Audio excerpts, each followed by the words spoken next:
Alright, Gen 2 is my favorite generation, Johto is my city, and Pokemon Heart Gold Soul Silver are the best Pokemon games ever made, so I feel like it's very fitting that I do a video giving my thoughts on all of these second generation Pokemon.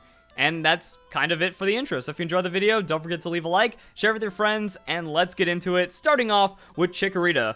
So I will say that the Grass Starter Evolutionary line is my least favorite for the starters of Generation 2, but there's nothing wrong with Chikorita. It's a cool Pokemon, and it just works. Like, if you pick it up as a grass type, you're going to feel like you're starting off your Pokemon adventure with a solid Pokemon. And then Bayleaf. I think Bayleaf is actually a pretty cool Pokemon as well, mostly from the anime. That Ash's Bayleaf was so strong and so reliable, and again, the design looks pretty cool. So I think it all just kind of has like a nice little flow into it, but unfortunately, we go into Meganium, I feel like this Pokemon gets forgettable and might be like the biggest weakness in the evolutionary line, because when you look at the other two, Cyndaquil and Totodile, all those Pokemon are cool and solid and work all the way through. Meganium doesn't really do much competitively, it doesn't really work, and it's kind of like, didn't really take the evolutionary line into anything crazy. Like, for some reason, Meganium feels simpler than even Bayleaf in design, so you don't feel too much of a reward for taking your Chikorita and then taking it to the final stage with its maximum power.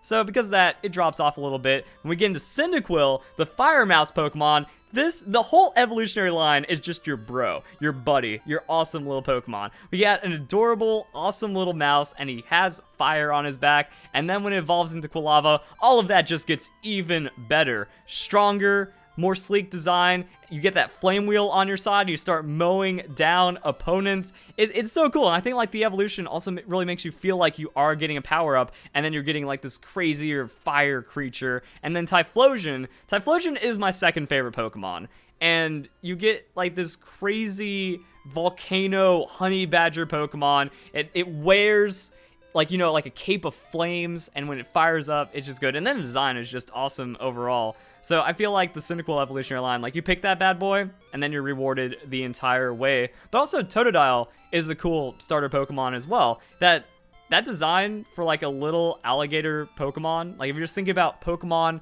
compared to differences in the real world and stylization and stuff, like, that's awesome. And for second generation Pokemon, you know, we're early in Pokemon's history, and you already have like a very solid alligator theme. So anyone that likes that, or anyone that just wants to take water starters all the way, all the time, Totodile is pretty awesome. Now, Crocodile, I feel like it's a little bulky, but you can kind of see that it's just, it also might be a little bit more forgettable than the rest of the evolutionary line. You know, like Totodile, very memorable for being like super hype when it comes to having like Ash's Totodile. But then for alligators, also like crazy Pokemon overall. Crocodile is a little simpler, but still not terrible. Like, you just get your power up, and then boom, Feraligatr comes in, and we have like this just bipedal, ready to crush and munch and just destroy anything. Super like swift alligator, has like all these over-designed features and stuff, and it really does feel like a dinosaur as well. So you're getting a lot of like crazy over-the-top elements, and that's when we go into Sentret.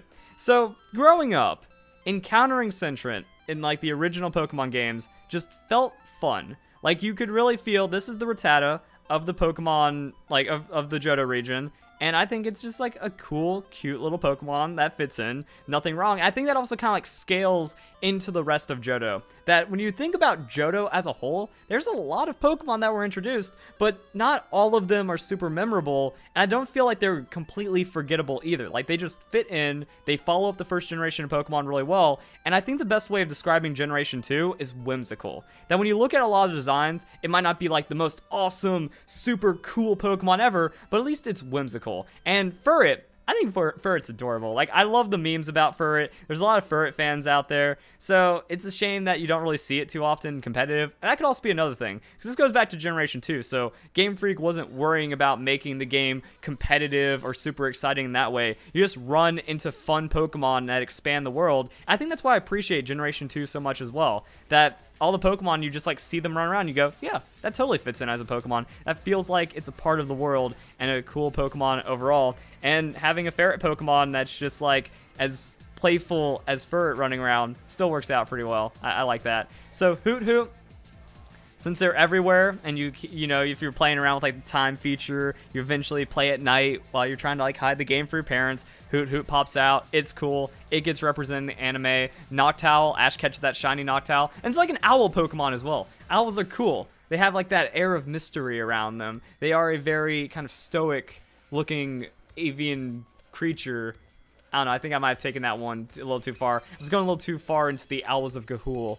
Guardians, Owls of Ga'Hoole, that movie. I like that movie too. So I mean, like, you can do some cool stuff with owls, and I mean, like, Noctowl, it just chills. It's just there in the background. It's the regional bird. Boom, GG. Now, Ladybug into Ladian, not really super sold on, but I feel like at some point you do have to represent a lot of different insects for Pokemon, for the typing, just overall. But I think Ladian is maybe the most forgettable Pokemon out of all Pokemon, and Ladybug's just kind of like, it's there. Whenever I saw it, I didn't feel as captivated by it as I did with like Hoot Hoot, Sentret, or other like introductory Pokemon for it. So I mean, it's a thing. They put it out there, and not really the best Pokemon gen. No, it's not one of those. Spinarak's cool. I like how they like, you know, you just got a spider in there. Hey, spider Pokemon? Sure, I'll take it. Going into Ariados, just kind of advances on that a bit more, gets a bit more fierce. So much like when you look at the bug Pokemon from Generation 1, carrying that over, evolving it, growing the world, I think it's pretty successful in that. And then we get into our first evolution of existing Pokemon. And the thing is, when you look at Zubat, the Annoyance, Golbat, just the flying mouth, going into Crobat, Crobat's a lot more sleek. Like, Crobat works as this upgraded Golbat and really expands upon it really well, and also it's usable competitively. So I think it's a fun Pokemon, and it's alright.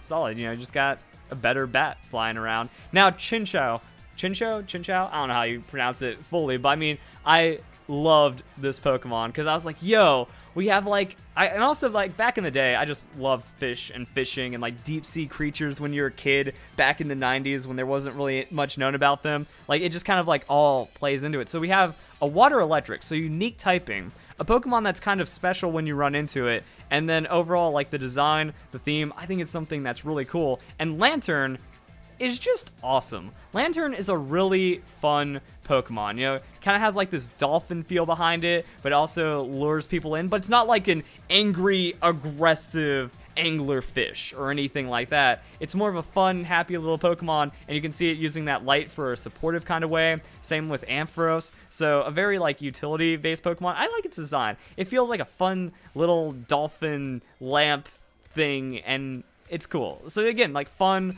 whimsical. That's really how you can capture Johto. And I always liked Lantern. He's just kind of there and cool. Pichu. So now we're also getting into the baby Pokemon. So Pichu, yeah, it's like baby Pikachu. Even as a kid, I wasn't like super captivated by like Pichu being the best Pokemon ever because it's the mascot. But there are some people that are like, yeah, Pichu's really cool. I think he's just like a baby Pikachu. If you're trying to sell that theme, it works. The Pichu Bros in the movie short was also really cool. So, I mean, the Pokemon has personality. It made it into Super Smash Bros. And kind of holds its own. But I mean, like baby Pokemon, they are supposed to be more simple. They aren't really as useful, but they do have their little antics and a little fun involved around them as well. Cleffa, not really much to say about Cleffa and Igglybuff. Just not even proto, but you know, they represent the baby Pokemon of the existing Pokemon. Clefairy and Jigglypuff were already very simply designed to begin with, so just kind of doing that, it's like, yeah, they're there. They do their own thing. So I think I could also kind of like go into not feeling like the entire Pokedex, or like Johto does have like those non-super memorable Pokemon. So we just went through 3 baby Pokemon. Depending on how you feel about some of the other Pokemon, like Ladybug, Ladian, some people don't really respect Sentret as well.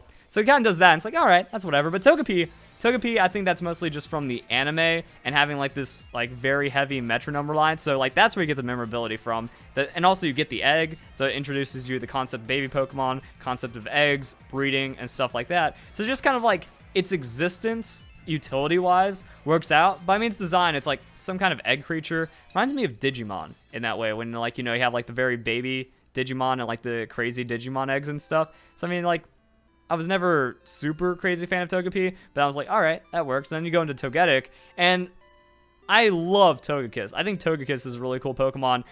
Togetic takes the egg a little too far. I feel like the egg becomes its body, and then it's just a thing. And this was before fairies were a thing, so just like, it was just a fairy egg blob flying thing. But I didn't hate it. And you can use it in doubles, or not even doubles, you just use it with an Eeveeolite, so that's cool. Now, Natu and Xatu. These, like, totem Indian, like, yeah, like Native American representative Pokemon I thought were pretty cool. Like, you see these Pokemon when they're hanging around in the region, and it's like, all right, we have something like spiritual going on, something ancestral feeling, and I like the coloration. Like, we didn't really have this crazy contrasting of a Pokemon when it came to design, so I mean, like, Natu, that's cool. And then Xatu, really growing up the mystic Pokemon, I like that, having like this shaman wise kind of feel. Isn't the Pokedex that just like stares at the sun all day and then it gets visions? Whoops, there we go. I forgot that I had like the weird setup for viewing the Pokemon, but yeah, there we go. They say that stands still and quiet because it's seeing both the past and the future at the same time. Xatu is known to stand motionless while staring at the sun all day long. Some people revere it as a mystical Pokemon. I believe that Xatu is in possession of the power to see the future. Also, yeah, it did kind of introduce like that future sight mechanic and things like that to Pokemon. So I think it's like design is really cool. That mystic kind of idea just kind of really gives it a little bit of reverence on top of all that. In South America, it's said that its right eye sees the future and its left eye views the past. So bringing up South America is, again, as well, kind of like with Mew. So adding a bit of shenanigans on top of the lore and some fun stuff like that. So Xatu, I think it works. I think it's a cool Pokemon. Like, whenever I've seen a Xatu, I've not been like, ew. I'm like, yeah, it's a cool Pokemon. Now we get into like one of the best evolutionary lines of all of Pokemon, Mareep, Flaffy, and Ampharos. I feel like these Pokemon mean a lot to almost every 90s kid because you encounter the Mareep, you're like, oh, that's cute. I got a fuzzy little electric sheep. You know, and I like how everything kind of ties them together because that's static electricity, so it's extra floofy for a sheep or something like that. And then you grow with it, and Flaffy, look at how happy that fun little Pokemon is. It's adorable, and I love it so much. So the way I feel about Ampharos is also kind of like how I feel about Typhlosion. Just a bro that's always there for you in the games. And it's like an awesome buddy Pokemon that you can just have around because, you know, it feels like it has presence. Since it is bipedal, it feels like a friend. Yeah, exactly, that's it. You know, like the memes where it's like, it's shaped like a friend or it looks like a friend. Ampharos is a Pokemon friend 100% of the way. Going to Bellossom, we have another evolution of an existing Pokemon. Never really sold by like the Oddish evolutionary line, but Bellossom does kind of make that evolutionary line have a little bit of extra staying power, I feel, you know, brings attention to it. Blossom's alright, it's fun whenever you like see it in the anime, just dancing around. Now it's actually usable because of like Quiver Dance and some other shenanigans that it gets with Strength Sap. So overall, solid Pokemon, loses that poison weakness, so at least you only have to worry about grass and nothing else shenanigan added on. Marill. Tracy having Marill was a thing. I think the scraggly tail's neat. Zoomeril, just kind of like, yeah, Aqua Rabbit. I think that's exactly how it's designed, you know. What was Marill called again? The Aqua Mouse. So we have a mouse somehow evolving into rabbit because that's how Pokemon is. It's like egg-shaped, so it's like an Easter water rabbit Pokemon. You know, it just kind of does the thing. But it even has like, is that exactly Pikachu's face? I actually want to see someone try to attempt to Photoshop that and then be like things you can't unsee in Pokemon. I might turn that into a video. Number 3. But overall, it's like, yeah, it has Pokemon feels, you know, just like, let's just make a Pokemon. And they did. Sudowoodo. Everyone remembers it because it was in your way. And it was also kind of like a decently leveled. So it's like, hey, I can just like catch this and use it, right? You know, so Sudowoodo. I think this is another forgettable, forgotten Pokemon. Even with having like Bonsly in Generation 4. Didn't really get a Mega. Hasn't really gotten evolution. Doesn't really have any like crazy features. It's a stick. And it tries to be a tree. But it's like a bland rock stick tree. So doesn't really have much going on for it. Politoed. If anything, it's infamous because of like Rain Dance team combo shenanigans. Not even Rain Dance team combo. Just Drizzle ability team shenanigans. Also just like a bulky, solid Pokemon overall. But, you know, people remember it for that. Having just a straight-up frog Pokemon fits in Pokemon. Expands the creatures and the Pokemon of the universe. Now, here's the thing, guys. I always really liked Hoppip. Because whenever I, like, got Hoppip, I'm like, alright, I'm going to grow you up. I'm going to see what you become. You know, Hoppip is just a fun little Pokemon. Skiploom, I think it's a little derp on that face. But again, whimsical. You know, if you look at the Hoppip evolutionary line, I think another thing that well describes it is whimsical. Cottonweed, floaty, fluffy, spinny Pokemon. It's a flower. It represents grass. And then it's just kind of there. And you see another one. It pops out at you. You're like, hey, that's a Pokemon. But Jumpluff, I feel, stands out a bit more. Yeah, I really like Jumpluff as like the spore-based Pokemon. Super light, super floaty, super drifty. And again, very, very whimsical. Apom. Ash had an Apom. It got a lot of screen time. I don't like monkey Pokemon. That stands for all of the Pokemon. I don't like Chimchar's evolutionary line. I don't like the elemental monkeys in Generation 5. I don't like any of that stuff. However, because Ambipom is a boss in doubles, I can tolerate it, but I'm not really a fan of Apom. And also, Apom in the Pokemon Detective Pikachu movie is terrifying. I feel like it was a swing and a miss with that gag, you know? But when you think about, again, Generation 2, technically we had, like, Primeape and some other Pokemon, like, in, like, Mankey for some kind of, like, weird sapien Pokemon, I guess, is maybe a way of putting it. Like, Ambipom, it was made to be a, you know, just a cheeky little monkey, so I think that's successful in that way. Sunkern into Sunflora. These were, like, very simple, kind of forgettable Pokemon, but once again, they just, like, yeah, you know, they fill out the Pokemon world. And when you go back into those days of Pokemon, there we go. So Sunkern, Sunflora, they're fun, they're whimsical, you know? You just think about that, like you're in a field, you know, I kind of think about it like a sprawling orchard or a sprawling field or a sunflower plains. You know, we just have happy, fun Pokemon. Yanma, Dragonfly. Didn't really do much, just was kind of there. Wasn't a super crazy or special Pokemon. Yanmega's pretty dope. Yanmega definitely takes it to the next level and gives it a lot of strength right there, but Yanma itself, it's one of those things like, alright, we got another bug representation. There we go. Wooper. Wooper was fun. Wooper was silly. Doesn't even have arms. Just like kind of flopping around. And then you get into Quagsire. And Quagsire is so derp, it's fun. Like, again, it's just a Pokemon that doesn't care. I never really had anything against Quagsire. It exists. It makes its way through, and you can respect it for that. Then we have Espeon, which I think is just awesome. Like, I feel when it comes to Espeon, Umbreon, everyone just appreciates both of those Eeveelutions, because we have, like, this very Eastern-feeling cat-like Pokemon, but it came from Eevee, so that's pretty cool. And then it's Psychic. Now, I really don't care for the evolution mechanics. Like, I'm not like, wow, Espeon is so different because, like, friendship plus daylight plus using the new time thing, so it doesn't really get any extra points for that. It just has a really cool and fascinating design, and it's also really strong. Same with Umbreon. It's like, alright, we have Pokemon that represents darkness, and it keeps like the whole evolution theme going. The rings glow in the dark. Like, Umbreon has always been just like a really cool Pokemon to see as well. The design, it's like, it's got a nice little black cat feel to it as well. Now Murkrow, I love Murkrow. Like, this guy was just here to mess your day up, and it works.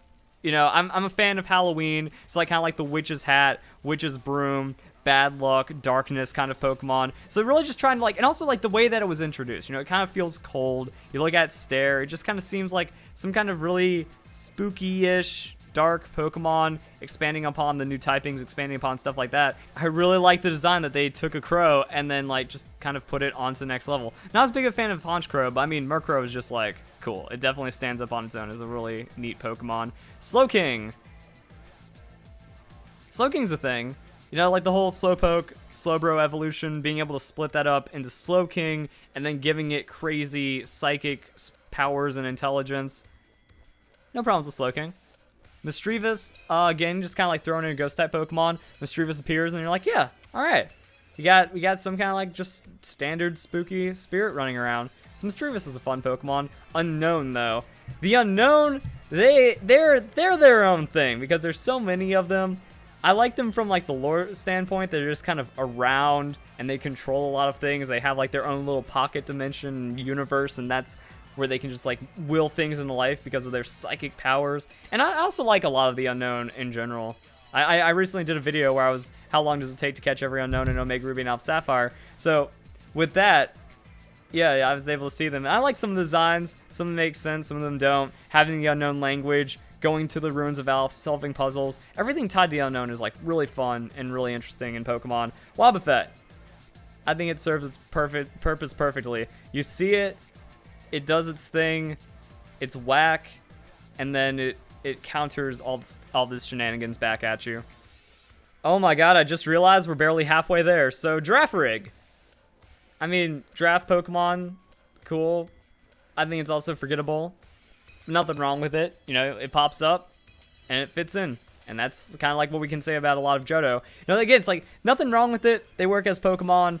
They're not jarring, they don't stand out, they're simple designs, they're whimsical. So just like, yeah, these guys exist to expand Pokemon and it works out. Pineco.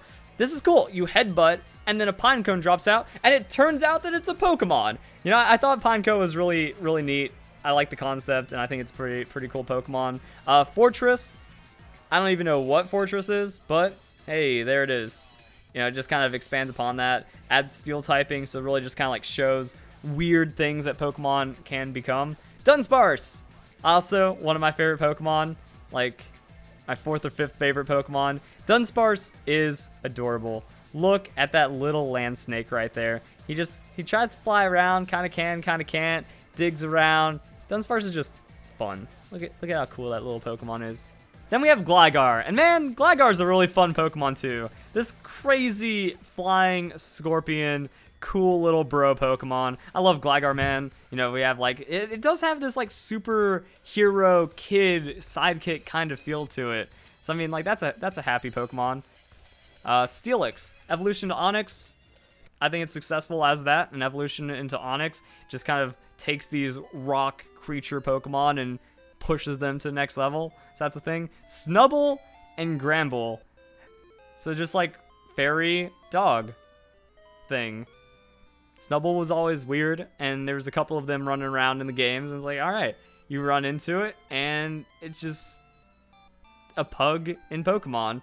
And then we go into Gramble, and Gramble is different. It's not like your standard dog kind of Pokemon, but Snubbull wasn't either, and this thing is just like ferociously aggressive feeling and really like goes in that pit bull kind of stereotype. Not necessarily with the design, but it does kind of stand on two, and it just gets aggressive and fighty and stuff. Quillfish, pufferfish Pokemon.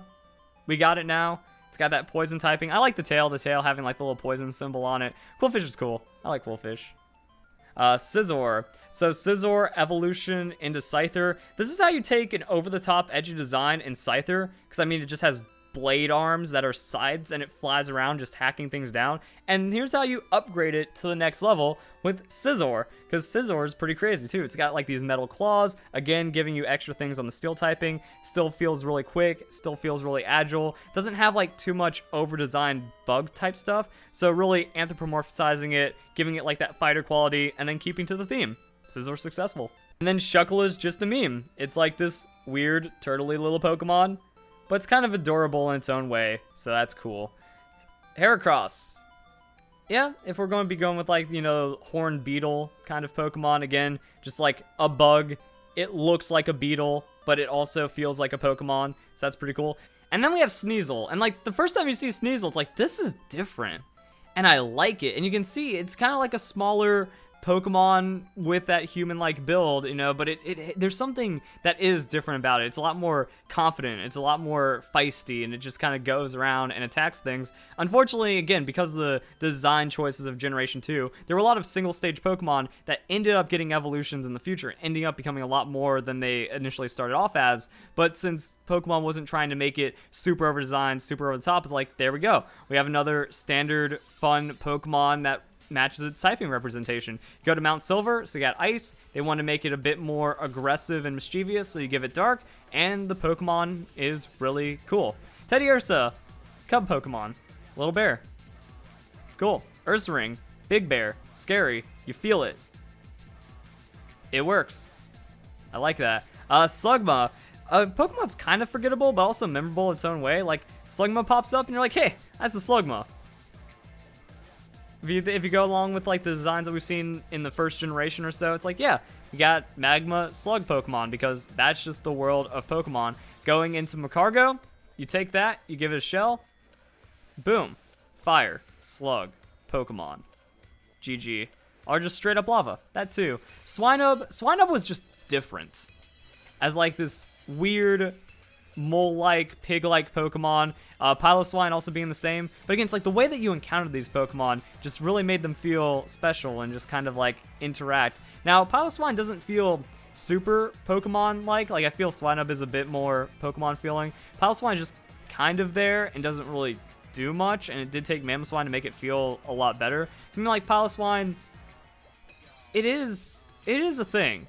I can't really state what Piloswine is. Now that I'm looking at it, you know, it's like, oh, yeah, this is one of those weirdies, huh? I guess so. Corsola is cute. We got a Coral Pokemon. it's living coral, because Pokemon just makes everything living, and no problems with Corsola. You know, Misty had one, that's cool. You need like water filler, you need something to bring the Pokemon world together, that happens. Then we have Remoraid, it's a fish, you know? You just kind of fish one of those bad boys up, and you're like, all right, here's a fish. What's it going to turn into? Somehow a flippin' octopus. Don't know how that happens, but there we go. So Octillery, I mean, I like what they went for, and you can even see it's Okotank. So it's like, it is an artillery octopus. Feels like some kind of commander Pokemon. Has an Octazooka, so a bazooka move inside of it.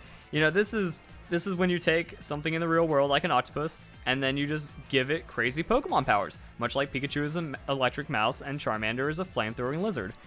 GG. Delibird! Happy Santa delivery Pokemon. Whimsy, fun, cool Pokemon overall. Like, yeah, like that, you can't look at Delibird and have anything against it. Mantine, I really like Mantine as well. Also, like, having Remoraid give it like a little bit extra, but like Manta Ray Pokemon. So once again, it's like, here's how this thing is represented in the Pokemon world, and Mantine, it's cool. Skarmory. Next up we have, I mean, like, this really just goes back to those days and really makes you feel the nostalgia, feel that whimsy. Skarmory was something really different. You know, it's like, oh, here's a bird that's steel. How does that work? I don't even know. But there you go. And it also is, it's pretty difficult Pokemon to deal with. So just taking a bird variant and applying whatever Pokemon typing into its kind of augment, represent that Pokemon. Houndour. So now we're going more into like a traditional dog Pokemon. It's dark, so this is one of like, this is more of, you know, stray dog feeling. And then as we go into like Houndoom, and even like its name, you know, we have Delville, and then I think it's Helgar for Heldoom.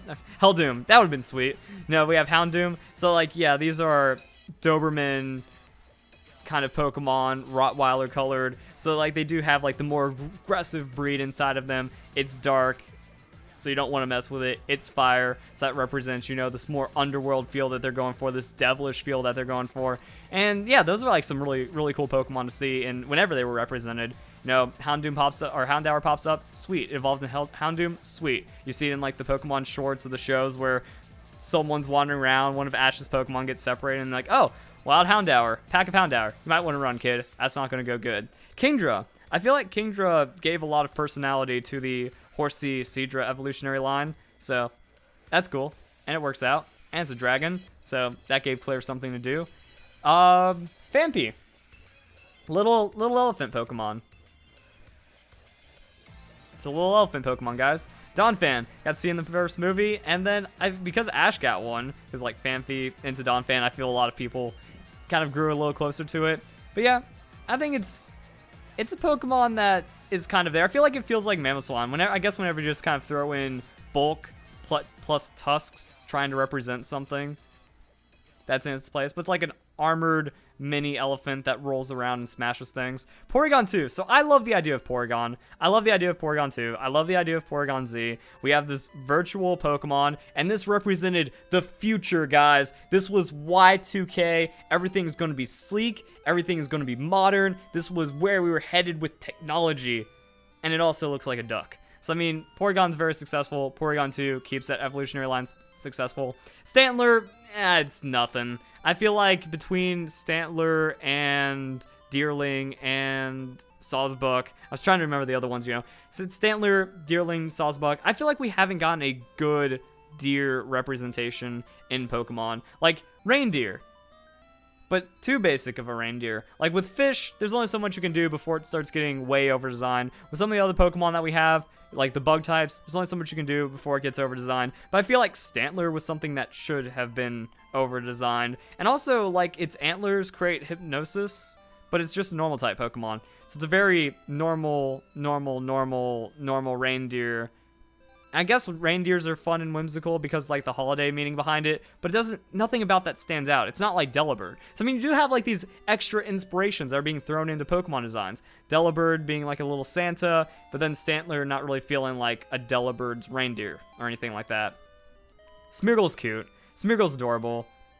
We got a dog that just runs around being an artist and painting things. I love Smeargle. How could you not love Smeargle? Tyrogue, I think to fill out fighting definitely works, giving like an extra meaning to Hitmonlee and Hitmonchan's relationship and dichotomy. I think it's pretty cool. Fighting type Pokemon, they're hit and miss because that's when you just get into like, oh, here's a human-like thing running around with extra power, just like kicking people in the shins. Hitmontop, I wasn't too much of a fan of Hitmontop. I think it's kind of weird. Same with like I said, a lot of the fighting Pokemon overall. Smoochum, it's a baby. Elekid, it's a baby. Magby, it's a baby. They're just like, they don't really have much going for them. I think Elekid is like a miniature Electabuzz. Electabuzz is kind of an angry Pokemon anyways. Magby, it's a baby. Magmar is butt for a head. Then we have Miltank. I mean, Moo Moo Milk makes it really iconic. I mean, just calling it Moo Moo, the milk cow Pokemon. So it's a happy, whimsical Pokemon for sure. And I don't really see anything wrong with like, yo, we need a Pokemon that's running around nursing all these other Pokemon. GG, just like that. Blissey, I feel as an upgraded Chansey is really cool. Raikou, Thunder Pokemon. Raikou's my least favorite of the three. You know, it's kind of going for something like Sabretooth, Tiger, but I'm not really that much of a cat person. It's got that electricity going through it. It's got a good design. It's a solid design Pokemon. Entei, I think it's a bit more majestic feeling. The fire, the smoke plume rolling down its back. That's kind of cool. The movie made it feel great, but I mean, nothing beats Suicune when it comes to the three. Suicune is the best design. It's sleek. That's just an awesome Pokemon.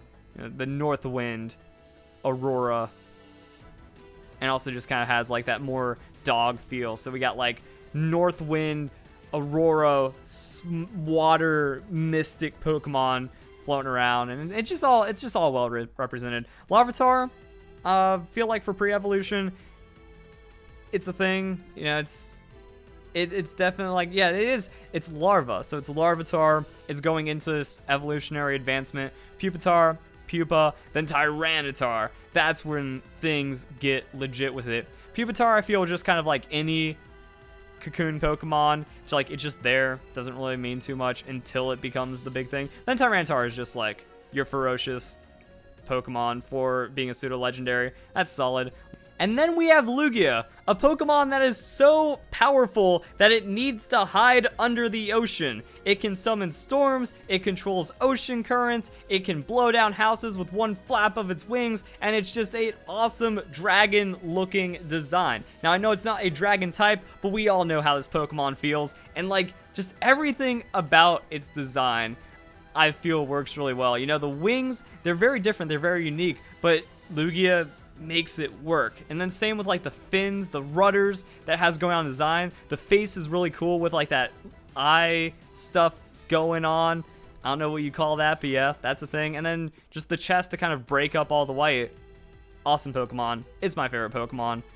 Every time Lugia appears, hype goes down, and all the lore behind it, and just being a legendary, awesome legendary Pokemon.